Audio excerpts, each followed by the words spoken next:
What's up, NIO family? It's Rey-Jay back with another video. And in this one, I want to break down what's happening with NIO, Tesla, SPY, and the overall market very briefly. Just know that I am not a financial planner, so make sure you take nothing I say as financial advice. And also, if you guys can, please check out my Webull link. If you deposit any amount of money, you're guaranteed 12 free stocks. If you deposit $500, you're guaranteed 20 in total. And deposit $2,000 or more, and you're guaranteed 40. The offer ends very soon, in just about 9 days. Anyways, let's talk about the market. So as far as NIO goes, we've been attempting to base at this $5 area.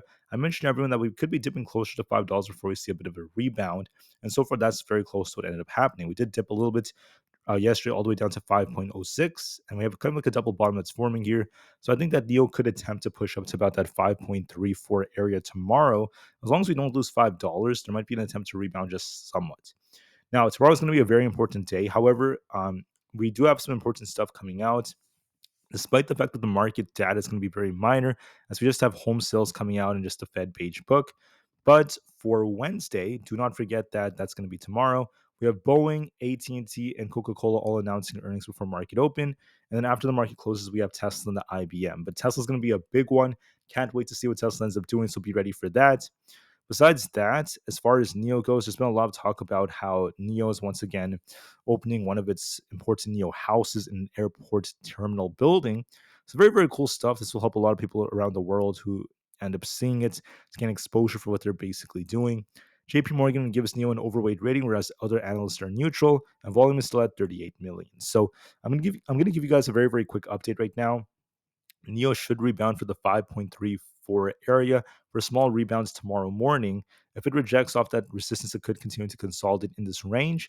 If that breaks, we're looking for about 5.5 as our next target. I think there might be a small rebound, so watch and see if that ends up being the case. For other factors, we have SPY. SPY is once again consolidating, but we are trying to hold this key support. We have dipped back down to our 20 EMA. As long as you hold 582, those could attempt to rebound, continue to push back up to 585. If we end up losing 582, we're looking for 580 as our target again. As of right now, SPY is looking like it might attempt to rebound. It might be looking for a small dip tomorrow morning, just like how it had that today, for an attempt to push back up, as buyers are still defending it very, very nicely. For ES, a bit of a dip during the after hours, but despite the fact that this happened, we could dip a little bit more to about 58.80. We'll see if 58.80 holds or not. If it does hold, we're rebounding for the 5900 plus area. If it fails us, we're looking for 58.72. I think we're gonna dip a little bit before it attempts to rebound, so watch and see if that ends up being the case. As far as Nvda goes, Nvidia is consolidating between 144.5 and 142. I think we're going to likely just be kind of range bound right here. We could dip a little bit to about 142 and we'll see if we bounce. So we'll see if that ends up being the case. For Bitcoin, Bitcoin is looking for 67,732 as our resistance and 67,000 is our support, kind of range bound. But I think Bitcoin may try to break past 67,729 as time goes on. So we'll see if that ends up breaking. For NQ, we're doing a good job at holding up as we are range bound. We could be looking for an attempt to push up for this imbalance, though, as we're holding support. Might be looking for a test of 20,467 tomorrow morning. If that holds, look for a rebound for an attempt to push up to 20,600. If we lose 20,400, I will turn a little bit more concerned, but I think it's going to dip and then bounce once again as buyers are defending. For the QQQ, we have dipped a little bit in the after hours. We're going to be looking for a retest of 493.85 tomorrow morning. If we hold that support, look for a bounce back up to about 496. If we lose that, we're looking for a dip. As of right now, might dip and bounce.